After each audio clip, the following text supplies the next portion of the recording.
গতকাল অবশেষে কেঁদে কোকিয়ে কোনো রকমে বামফ্রন্ট বিজেপির অনেক পরে প্রার্থী তালিকা ঘোষণা করলো পিসি ভাইপো কোম্পানি। যদিও 294 কেন্দ্রে নিজেরা প্রার্থী দেওয়ার ক্ষমতা রাখেনি যে দল দাবি করে 294 কেন্দ্রেই প্রার্থীর নাম মমতা বন্দ্যোপাধ্যায়, তারা একাই নাকি 100 অন্য দলের সঙ্গে জোট করতে হয়েছে। তার থেকেও বড় কথা, নিজেদের দলের লোকজন খুঁজতে পায়নি। সকাল থেকে এদিক ওদিক থেকে কুড়িয়ে বাড়িয়ে কোনো রকমের লোক জোগাড় করে এ দল সে দল থেকে ভিক্ষে করে একটা প্রার্থী তালিকা তারা কোনো রকমে করেছে, যেটা দেখেই বললাম যে হাসতে হাসতে পেটে খিল ধরে গেছে। কিন্তু সে তো গেল আলাদা কথা, এই প্রার্থী তালিকা প্রকাশের পরে ওই কুচবিহার থেকে কাকদ্বীপ, দীঘা থেকে দার্জিলিং, যে যেখানে যাকে পাচ্ছে বাওয়াল দিয়ে যাচ্ছে। চূড়ান্ত কেওড়া শুরু হয়ে গেছে এবং পরিস্থিতি এতটাই জটিল হয়ে গেছে, পিসি ভাইপো এসব সামলে কবে প্রচারে নামবেন সেই কথাই বলতে পারছেন না। তবে তবে এই তৃণমূল কংগ্রেসের বিভিন্ন নেতার সঙ্গে কথা বলে যেটুকুনি বুঝলাম, তাতে ছবিটা আরও ভয়ঙ্কর আসতে চলেছে। তারা বলছেন যে এখনো তো কোনো কেওড়াই শুরু হয়নি। এই যে 74 জন এমএলএকে বাদ দেওয়া হয়েছে, এই যে অন্য দল থেকে সব নিয়ে আসা হয়েছে, এই যে বিভিন্ন আসন চেঞ্জ করা হয়েছে, প্রচারটা কিছুদিন গড়াতে দিন, 1-2 সপ্তাহ যেতে দিন, তারপর বুঝবেন কত ধানে কত চাল, কেওড়া যে কোন পর্যায়ে যাবে দেখবেন আর মজা পাবেন। কোথায় কোথায় কি কি কেওড়া হয়েছে সংক্ষেপে একটু একটু বলি, মানে কোথায় কেওড়া হয়নি এটা বলাটা বোধহয় ইজি হচ্ছে। প্রথমেই চলে যাচ্ছি আমার সেই পুরনো জেলা, আমার সেই গ্রাম যে জেলাতে আছে, সেই পূর্ব বর্ধমানে। সেইখানে মন্তেশ্বরে প্রার্থী হিসেবে ঘোষণা করা হয়েছে সিদ্দিকুল্লাহ চৌধুরীর নাম। এবার তিনি রাজ্যের মন্ত্রী ছিলেন, খুব স্বাভাবিকভাবেই তার নাম সেখানে থাকবে, অসুবিধা কি আছে। কিন্তু মুশকিল হয়ে গেছে, সেই নাম ঘোষণার পর সেই মন্তেশ্বরে চূড়ান্ত বওয়াল শুরু হয়ে গেছে। কার মধ্যে? সিদ্দিকুল্লাহ চৌধুরী এবং ব্লক সভাপতি আহমেদ হোসেন, দুই গোষ্ঠীর মধ্যে চূড়ান্ত লড়াই। আসলে এই সিদ্দিকুল্লাহ চৌধুরী হয়ে গেছে মমতা বন্দ্যোপাধ্যায়ের মাথা ব্যথা। তাকে ছাড়তে পারছেন না, কেননা তিনি বলেছেন প্রথমে জেলাগুলোকে টাইট করবেন, তারপর কলকাতাগুলোকে টাইট করবেন। অর্থাৎ এই সিদ্দিকুল্লাহ চৌধুরীর হাতে প্রচুর দুধেল ভোট আছে এবং সেই জন্য সিদ্দিকুল্লাহ চৌধুরীকে ছেঁটে দিলে সেগুলো পুরো পানের জলে ভেসে যাবে। এদিকে মুশকিল হচ্ছে, এই সিদ্দিকুল্লাহ চৌধুরীকে প্রথমে আউশ গ্রামে পুশ করেছিলেন তিনি, কিন্তু সেখানকার নেতা অপূর্ব চৌধুরীর সঙ্গে বিশাল বাওয়াল, প্রচুর ক্যাঁচড়া। ফলে 2021-এ গিয়ে সিদ্দিকুল্লাহ চৌধুরীকে নিয়ে আসা হয় মন্তেশ্বরে, আর অপূর্ব চৌধুরীকে ছেড়ে দেওয়া হয় আউসগ্রাম। কিন্তু এই মন্তেশ্বরে আসার পরও সমস্যার কোনো সমাধান হয়নি। এখানকার গোষ্ঠীর সঙ্গেও বিভৎস রকমের লেগে গেছে সিদ্দিকুল্লাহ চৌধুরীর। ফলে যিনি জেলাকে টাইট দেন, এবার তিনি নির্বাচনে কতখানি টাইট খাবেন সেটা তার দলের অন্দরে কান পাতলেই ফিসফাসটা বেশ ভালোই শোনা যাচ্ছে। এবার মন্তেশ্বর থেকে একটু চলে যাই উত্তরবঙ্গের দিকে, সেখানেও মজার ইকুয়েশন হয়ে গেছে। আব্দুল করিম চৌধুরী দীর্ঘদিনের বিধায়ক, এবারে তিনি যেভাবে মুখ্যমন্ত্রীর মুখে মুখে কথা বলছিলেন, তাদের টিকিট পাবেন না এটা জানাই ছিল। কিন্তু মুশকিল হয়েছে, কংগ্রেস থেকে আগত কানাইয়ালাল আগরওয়ালকে এখানে টিকিট দেওয়া হয়েছে। খুব ভালো কথা। আব্দুল করিম চৌধুরী, তার প্রচুর অনুগামী আছে ইসলামপুরে, তিনি কি চুপ করে বসে যাবেন? না, সেরকম কোনো সম্ভাবনা নেই। দেখতেই পাচ্ছেন তাকে হাওয়া দিতে নামছেন হুমায়ুন। হুমায়ুন না হলেও কংগ্রেসের দরজা নাকি তার জন্য হাট করে খোলা আছে। এবং তার ফলে শুধু ইসলামপুর নয়, ইসলামপুর, চাকুলিয়া, গোয়ালপুকুর, যেখানে প্রচুর পরিমাণে মুসলিম ভোট আছে, যেগুলো বিজেপির কোনো ক্যালকুলেশনের মধ্যেই কোনোদিন ছিল না, সেই 3 আসনেই কি এবার পদ্ম ফুটবে? কেননা এই 3 আসনেই এবার ত্রিমুখী একটা হাড্ডাহাড্ডি লড়াই হওয়ার সম্ভাবনা কিন্তু তৈরি হয়ে গেছে। কেন? কেননা এখানে বিজেপি তো রয়েছেই, তৃণমূল তো রয়েছেই। ইসলামপুরের কথা বললাম আব্দুল করিম চৌধুরী, এর পাশের আসন চাকুলিয়া, সেই চাকুলিয়াতে চলে আসছে ভিক্টর, যিনি আলী আফজল রাম ভিক্টর, একসময় ফরওয়ার্ড ব্লকের বিধায়ক ছিলেন, এখন কংগ্রেসে দিয়েছেন। তার জন্য সেই জায়গাটা খুব খুব ভালো একটা জায়গা, ভালো লড়াই দিচ্ছেন। এবং গোয়ালপুকুর, সেই গোয়ালপুকুরে শোনা যাচ্ছে দীপা দাশমুন্সি ক্যান্ডিডেট হতে পারেন। ফলে ফলে এখানে একটা ত্রিমুখী লড়াইয়ের জায়গা রয়েছে। এই 3টি আসনই ভোট কাটাকাটিতে এবার বিজেপির ঝুলিতে এসে যাওয়ার সম্ভাবনা। অর্থাৎ মাঝখান থেকে কিন্তু চিন্তা বাড়ছে দিদিমণির। উত্তর দিনাজপুর তো হলো, এবার উত্তর দিনাজপুর থেকে একটু চলে আসি উত্তর 24 পরগনার দিকে। পীরজাদাকে মেনে নিতে পারছে না আমডাঙ্গা, রফিকুরের কান্না কি চওড়া করছে পদ্ম শিবিরের হাসি। এখানে আমডাঙ্গাতে রফিকুর রহমান বিধায়ক ছিলেন, তাকে টিকিট দেওয়া হয়নি। ওই কাশেম সিদ্দিকী, যাকে নওশাদ সিদ্দিকীকে আটকাবার জন্য তড়িঘড়ি জয়েন করানো হয়েছিল তৃণমূল কংগ্রেসে, তাকে টিকিট দেওয়া হয়েছে। ব্যাস, সেখানে রফিকুর রহমানের যে গোষ্ঠী আছে তারা গেছে ক্ষেপে, এবং কাশেম সিদ্দিকির এই এন্ট্রি মেনে নিতে পারছে না। শুধুমাত্র তাই নয়, এই যে তহা সিদ্দিকির পরিবার রয়েছে, ফুরফুরা শরীফের যে পরিবার রয়েছে, যারা সরাসরি রাজনৈতিক ময়দানে আছে, তাদেরকে যেভাবে তোল্লা দেওয়ার চেষ্টা করা হচ্ছে, সেই নিয়ে কিন্তু বিকট একটা সমস্যার মধ্যে আগামী দিনে তৃণমূল পড়তে চলেছে। অর্থাৎ তহা সিদ্দিকের কথা মতোই এই রাজ্যের মুসলিমদের কি ট্রিট করবেন এবার থেকে দিদিমণি? এই প্রশ্নটা মুসলিম সমাজে উঠতে শুরু করেছে। কেন উঠতে শুরু করেছে? তাহলে উত্তর চব্বিশ পরগনা থেকে একটু দক্ষিণ চব্বিশ পরগনার দিকে যেতে হবে। এখানে গতবারে 31টা যে আসন ছিল দক্ষিণ চব্বিশ পরগনা, তার মধ্যে একটি মাত্র আসন ভাঙড় জিতেছিলেন আইএসএফ এর নওশাদ সিদ্দিকী। এখন এই নওশাদ সিদ্দিকের বিরুদ্ধেই কাসেম সিদ্দিকীকে ভাঙড়ে প্রার্থী করা হবে এমনটা শোনা যাচ্ছিল, কিন্তু তাকে তো আমডাঙ্গায় পাঠিয়ে দেওয়া হয়েছে, সেটা তো অন্য একটা ব্যাপার গেল। এই ভাঙড় জেতার জন্য শওকত মোল্লাকে নিয়ে চলে আসা হয়েছে এই ভাঙড় আসনে, আর তার যে আসন ছিল ক্যানিং পূর্ব, সেখানে দেওয়া হয়েছে বাহারুল ইসলামকে। ফলে শওকত মোল্লার অনুগামী যারা আছে তারা কাছে ক্ষেপে, কেননা এই বাহারুল ইসলামের বাড়ি হচ্ছে ভাঙড়ে আর শওকত মোল্লা থাকছেন ক্যানিং পূর্বে। তাদের বক্তব্য হচ্ছে বাহারুল ইসলামকে টিকিট দিতে হলে তোমরা ভাঙড়ে টিকিট দাও। তাহলে তাহলে কি শওকত মোল্লাকে সেই ভাঙড়ে নিয়ে এসে নওশাদ সিদ্দিকীর সামনে ফেলে দিয়ে কার্যত বাঘের খাঁচার সামনে ফেলে দেওয়া হলো, যে শওকত মোল্লা শেষ হয়ে যাক, তোমাকে দেখো নওশাদ সিদ্দিকী কোনো রকম কোনো ডিস্টার্ব করবো না, যেমন তুমি ডায়মন্ড হারবারে ভাইপোকে ডিস্টার্ব করোনি, কিছু জিততে দিয়েছিলে আরামসে, সেই স্বীকৃতি তোমাকে দিচ্ছি। তোমরা ভাই এই যে সংখ্যালঘু ভোট আছে সেটা ভাগাভাগির দিকে যেও না। অন্যদিকে ক্যানিং পূর্বের আবার একটা মজার কথা শোনা যাচ্ছে, সেখানে নাকি এবার ক্যান্ডিডেট হতে পারে আইএসএফের তরফে আব্বাস সিদ্দিকী। ফলে তাকেও অনেকটা লুজ ফাইট দেওয়ার জন্য ভাঙড় থেকে এই বাহারুল ইসলামকে তুলিয়ে নিয়ে গিয়ে সেখানে বসানো হলো। শওকত মোল্লা ক্যানিং পূর্বে থাকলে আব্বাস সিদ্দিকী সেখানে দাঁড়ালে আব্বাস সিদ্দিকীর জন্য টাফ হতো। ভাঙড়টা যেত, কিন্তু ক্যানিং পূর্বটা হয়তো ধরে রাখা যেত। এই যে জায়গাটা, এই যে ইকুয়েশনটা, এই জায়গা থেকে কিন্তু বিভৎস রকমের একটা ঝামেলা লেগে গেছে। এবার আবার ওখান থেকে ফেরত আসছি আমার সেই পুরনো জেলা পূর্ব বর্ধমানে। ফের নবীন চন্দ্র বাগকে প্রার্থী করায় পূর্ব বর্ধমানের খণ্ডঘোষে দল ছাড়ার ঘোষণা করলেন বহু তৃণমূল জনপ্রতিনিধি ও নেতা। কি কথা জানা যাচ্ছে, এখানে নবীন চন্দ্র বাগ, যাকে সিপিএম থেকে জামাই আদর করে ডেকে নিয়ে এসে টিকিট দেওয়া হয়েছিল, কিন্তু 5 বছরে কিছু কাজ করতে পারেননি, তার উপর ক্ষোভ ছিল, তাকে চেঞ্জ করার কথা বারবার বলা হয়েছে, কিন্তু যে পরামর্শদাতা সংস্থা আছে যার কথায় ভাইপো ওঠে আর বসে, তারাই এই নবীন চন্দ্র বাগকে টিকিটটা দিয়ে দিয়েছে। ফলে খণ্ডঘোষের যারা নেতা রয়েছেন, ব্লক সভাপতি অপার্থিব ইসলাম, কর্মাধ্যক্ষ বিশ্বনাথ রায়, তারা কিন্তু ক্ষেপে লাল হয়ে গেছে। তারা তো দল ছাড়ছেনি। যেটুকুনি শোনা যাচ্ছে যে বিভিন্ন গ্রাম পঞ্চায়েতের প্রধান, এমনকি অঞ্চল সভাপতি, তারাও কিন্তু এবার গণহারে পদত্যাগ করছেন, এবং এই নবীনচন্দ্র বাগকে কত ধানে কত চাল সেটা এবার খণ্ডঘোষ বিধানসভায় তারা বুঝিয়ে দেবেন। অর্থাৎ যেখানে তৃণমূলের শক্ত ঘাঁটি ছিল, সেখানেও তৃণমূলের অন্তর্বিদ্রোহে এবার সেই সব আসন মোটামুটি মায়ের ভোগে যেতে চলেছে। এমন আর একটা উদাহরণ জলজল করছে উত্তরবঙ্গে। রাজগঞ্জ, যেখানে সোনাজয়ী স্বপ্না বর্মন তাকে প্রার্থী করেছে। বেশ কয়েকদিন আগে ঢাকঢোল পিটিয়ে তাকে কলকাতায় জয়েনিং করানো হয়েছিল, কিন্তু যে মুহূর্তে রাজগঞ্জ থেকে তার নাম প্রার্থী হিসেবে ঘোষণা করা হয়েছে, খগেশ্বর রায়, সেখানকার দীর্ঘদিনের বিধায়ক, তার অনুগমীরা ক্ষেপে লাল। ইমিডিয়েটলি তিনি তো জেলা সভাপতির পদ ছেড়েই দিয়েছেন এবং তার সঙ্গে ঘোষণা করে দিয়েছেন স্বপ্না বর্মন হারছেন। তৃণমূল কংগ্রেস রাজ্যে কি করবে না জানা দরকার নেই, কিন্তু রাজগঞ্জে স্বপ্না বর্মন যে জিতছেন না, সেটা তৃণমূলেরই প্রাক্তন বিধায়ক বলে দিচ্ছেন। অর্থাৎ এই জেলাতে রাজগঞ্জ আসনটাই একমাত্র তৃণমূলের দিকে দেখাচ্ছিল বিভিন্ন ওপিনিয়ন পোলে। সেই আসনের বিদায়ী বিধায়ক পরিষ্কারভাবে বলে দিচ্ছেন যে সেই আসনটিও তৃণমূল কংগ্রেস জিতছে না। তাহলে এই যে সোনাজয়ী অ্যাথলেটকে নিয়ে এসছি, সোনার মেয়েকে টিকিট দিয়েছি, নিজের দলের লোককে যারা কনভিন্স করতে পারে না, তারা জনগণকে কনভিন্স করাতে পারবে এই আসনটা জিততে পারবে। আর এই সব আসনও যদি তৃণমূল হেরে যায়, ওই একটা প্রেডিকশন এসছে না যে এবার উত্তরবঙ্গে সিঙ্গেল ডিজিটে নেমে যেতে চলেছে, তার জলজ্যান্ত উদাহরণ হচ্ছে এই সব জায়গাগুলো।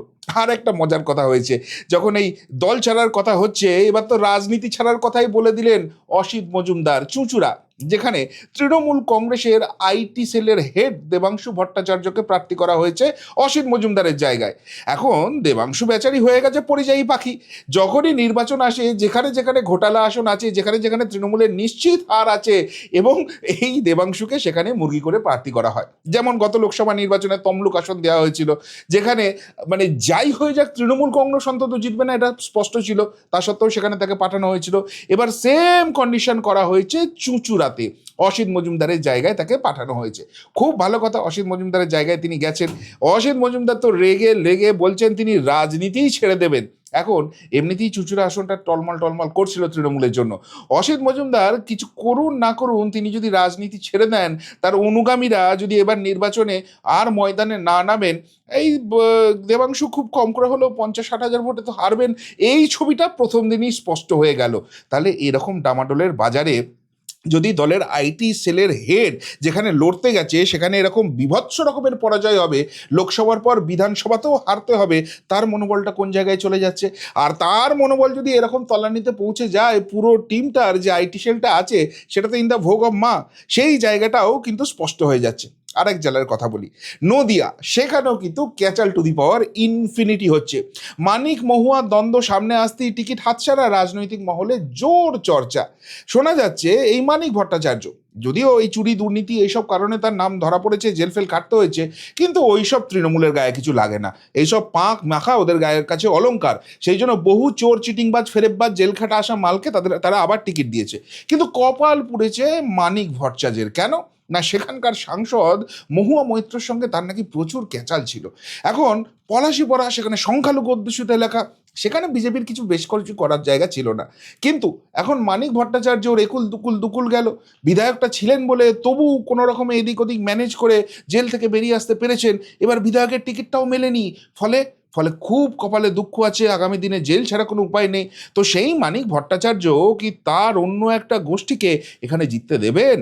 সেই প্রশ্নটা উঠতে শুরু করেছে। তবে তবে শুধুমাত্র পলাশিপাড়া নয়, প্রশ্ন উঠছে করিমপুর আসন নিয়েও। সেখানেও একজন পরিযায়ীকে পাঠানো হয়েছে, সোহম চক্রবর্তী। বিশাল বড় মস্তান নেতা তিনি, সবসময় কলার টলার ধরে অনেক কিছু বড় বড় বাতেলা দেন। তো যাই হোক, সেই সোহম চক্রবর্তীকে প্রথম ভোটে লড়ানো হয়েছিল বড়জোড়াতে, হেরে ভূত হয়েছিলেন। তারপর চলে গিয়েছিলেন পূর্ব মেদিনীপুরের চণ্ডীপুরে, সেখানেও চুল কেলেঙ্কারি থেকে শুরু করে লক্ষ লক্ষ টাকা এখান থেকে ওখান থেকে ঝেড়ে দিয়েছেন। ফলে সেই সোহম চক্রবর্তীকে চণ্ডীপুর থেকে নিয়ে চলে আসা হয়েছে করিমপুরে। এখন এই করিমপুরের বিধায়ক ছিলেন বিমলেন্দু সিংহ রায়।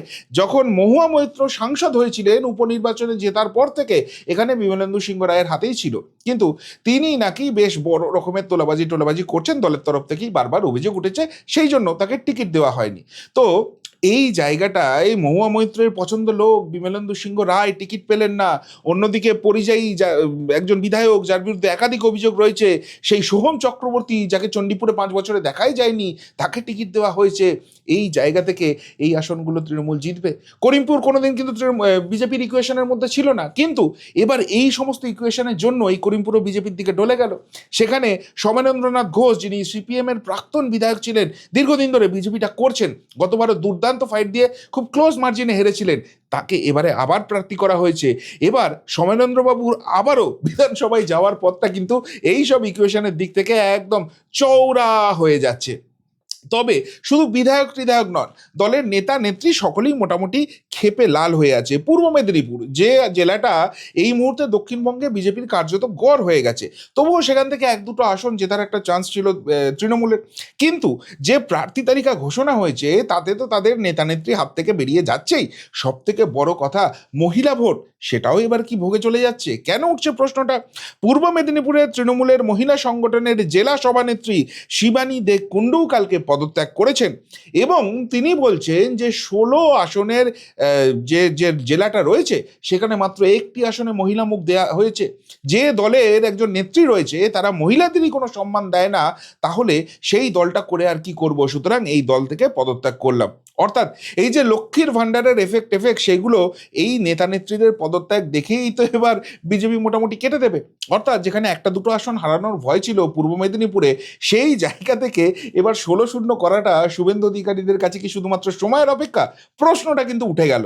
তবে পূর্ব মেদিনীপুর শুধু নয়, পূর্ব মেদিনীপুর থেকে একদম আমার প্রাক্তন বিধানসভা জামালপুরে চলে আসছি, আবারও পূর্ব বর্ধমানে চলে আসছি।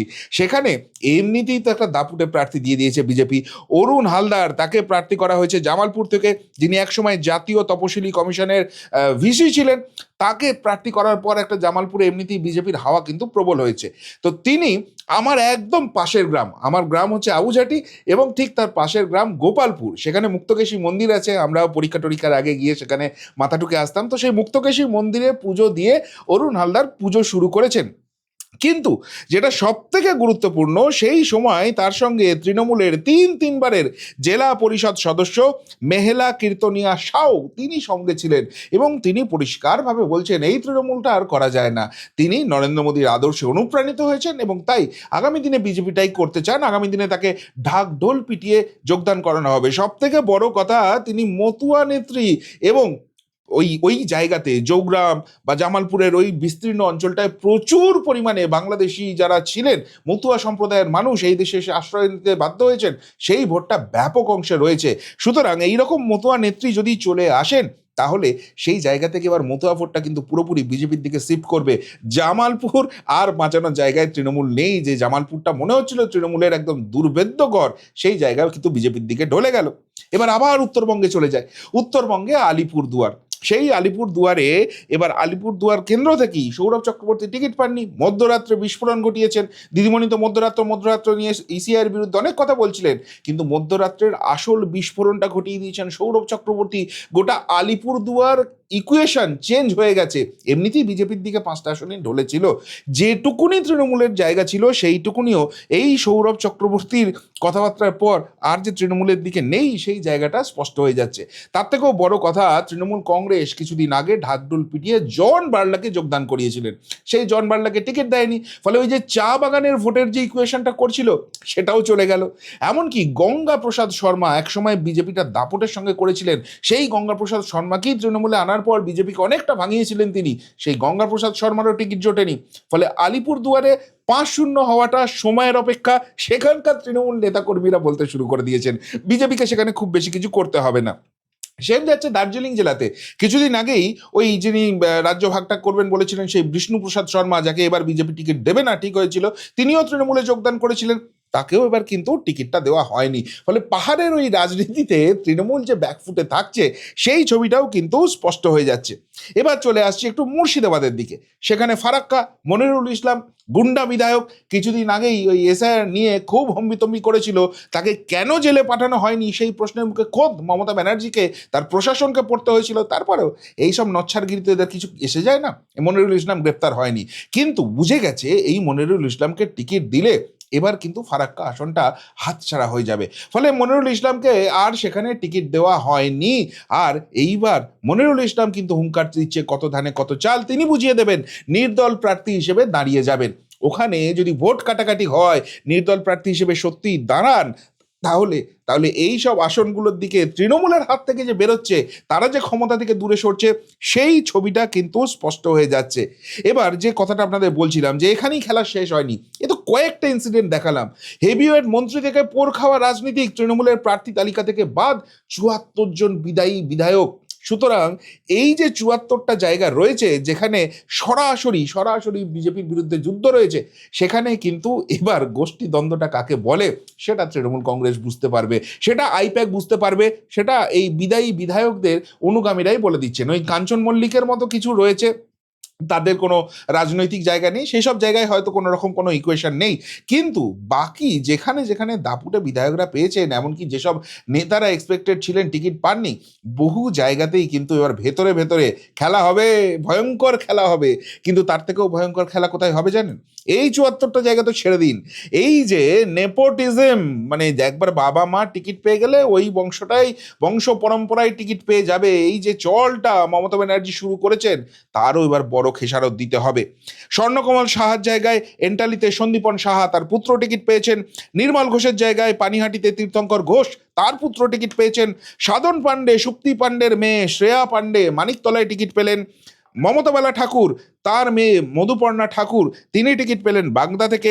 এমনকি বাম আমলের মন্ত্রী ক্ষিতি গোস্বামী, তার কন্যা বসুন্ধরা গোস্বামী, যাকে কলকাতা পুরসভায় কাউন্সিলর করে রাখা হয়েছিল, তাকেও টিকিট দেওয়া হয়েছে। কল্যাণ ব্যানার্জির ছেলে শীর্ষন্না ব্যানার্জি, তাকে উত্তরপাড়া থেকে টিকিট দেওয়া হয়েছে। এই যে নেপোটিজম চলছে, অর্থাৎ ক্ষীর খাবে একটা ফ্যামিলি আর খেটে মরবে দলের কর্মীরা, এত সহজ। এখানেও কিন্তু কত ধানে কত চাল, সেই জায়গাটা বোঝানো হবে। এবং এবং পরিবারতন্ত্রের আরও চূড়ান্ত রূপ, বেচারাম মান্না, করবি মান্না, দু জায়গা থেকে স্বামী স্ত্রী টিকিট নিয়েছেন। রত্না চ্যাটার্জি, সুভাষিস দাস, দুই ভাই বোন দু জায়গা থেকে টিকিট পেয়েছেন। মলয় ঘটক, অভিজিৎ ঘটক, দুই ভাই, দুই জায়গা থেকে দুই টিকিট পেয়েছেন। এই সব জায়গাতেও এবার এই যে পরিবর্তন্ত্র আছে, সেটা বিসর্জনের ডাক দেওয়া হচ্ছে তৃণমূলের অভ্যন্তর থেকেই। এবং এরা হয়তো প্রকাশ্যে অনেকেই মুখ খুলছেন না, মুখে এখনো মা মাটি মানুষ জিন্দাবাদ বলবেন, কিন্তু ভোটের দিন, গণনার দিন, কত ধানে কত চাল, নেতৃত্বকে এরাই বুঝিয়ে ছাড়বেন। আর এই রকম ছন্ন ছাড়া ছবি যদি প্রার্থী তালিকা ঘোষণার পর হয়, প্রচার যত এগোবে, ভোট যত কাছে আসবে, ক্যাঁচালটা কোন লেভেলে লাগবে বুঝতে পারছেন? কোন দিকটা সামাল দেবেন পিসিআর ভাইপো? এমনিতেই তো শুভেন্দু অধিকারী ভবানীপুরে দাঁড়িয়ে গিয়ে নন্দীগ্রামের পাশাপাশি খেলাটা অর্ধেকটা ওখানেই শেষ করে দিয়েছেন। বাকি যা প্রার্থী তালিকা হয়েছে, নিজেদের মধ্যে কোন দলে, বাকি খেলাটা এরা নিজেরাই শেষ করে ফেলছে। ফলে ফলে এখন গ্যালারিতে বসে চুপচাপ আরাম করে পপকর্ন খেতে খেতে এদের নিজেদের মারামারি দেখতে থাকি আমরা। বাকি যা হবে, বাংলার জনগণ পরিবর্তনের পক্ষে সুইচটা এমনিই টিপে দিয়েছে। 4ই মে তো কোন আবির খেলা হবে সেই ছবি স্পষ্ট হয়েই যাচ্ছে। কি বলবেন? আপনার এলাকার প্রার্থী কিরকম হলো, এবং সেখানে গন্ডগোলের কোন ছবি উঠে আসছে? অবশ্যই কমেন্ট বক্সে কমেন্ট করে জানাবেন। এখনকার মতো এখানেই শেষ করলাম, ফেরত আসছি নতুন প্রতিবেদন নিয়ে খুব তাড়াতাড়ি। ভালো থাকবেন, সাথে থাকবেন, পাশে থাকবেন। নমস্কার।